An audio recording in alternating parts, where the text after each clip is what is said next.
The Security Council has failed to reach consensus on 2 humanitarian draft resolutions to date, and with Russia signalling it will not back Washington's draft, a showdown in the Council will provide further diplomatic theatre while providing zero relief to Palestinians caught up in Gaza.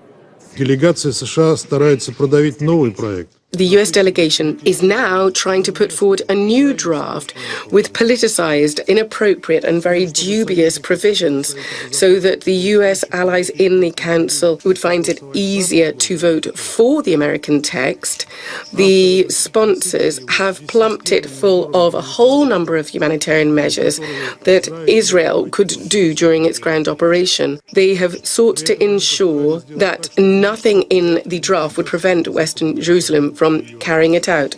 We are firmly convinced, colleagues, that the main sign that the whole world is expecting from the Security Council is a call for a swift and unconditional ceasefire on the opposing parties.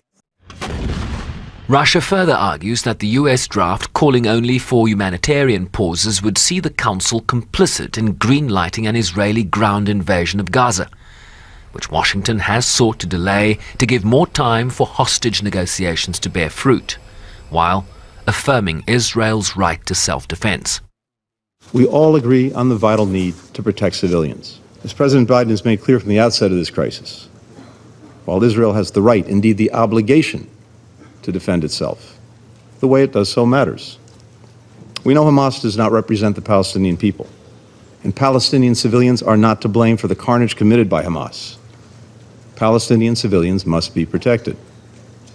That means Hamas must cease using them as human shields. It's hard to think of an act of greater cynicism.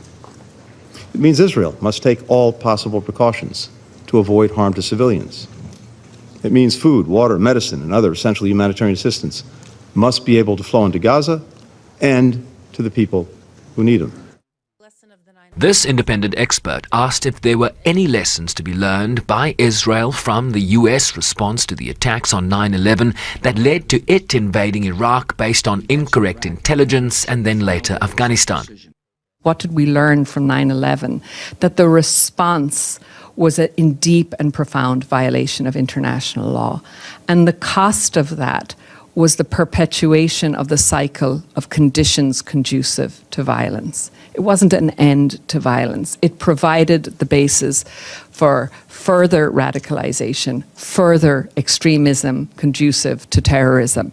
It provided a global nomenclature of a, quote, war on terror, which was not only profoundly ineffective in preventing terrorism, but actually spawned decades of serious and egregious violations of international law. So as Special Rapporteur, I would say don't learn the lesson of 9/11 is don't do what was done after 9/11.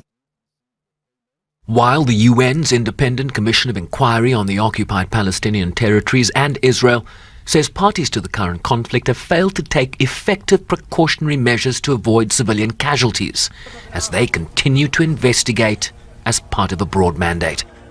We are in a position to examine issues such as the right of defense, and as we see played out here, it's much more retaliation and revenge, but what is the end goal?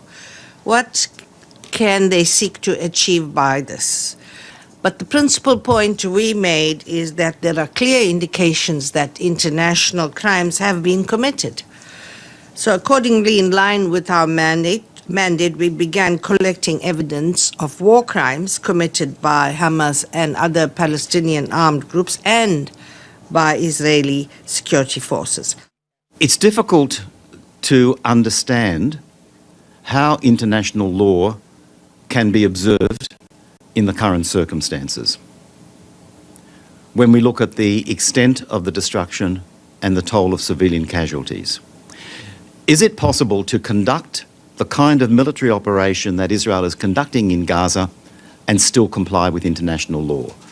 That is a live question. We don't have conclusions. We need to investigate.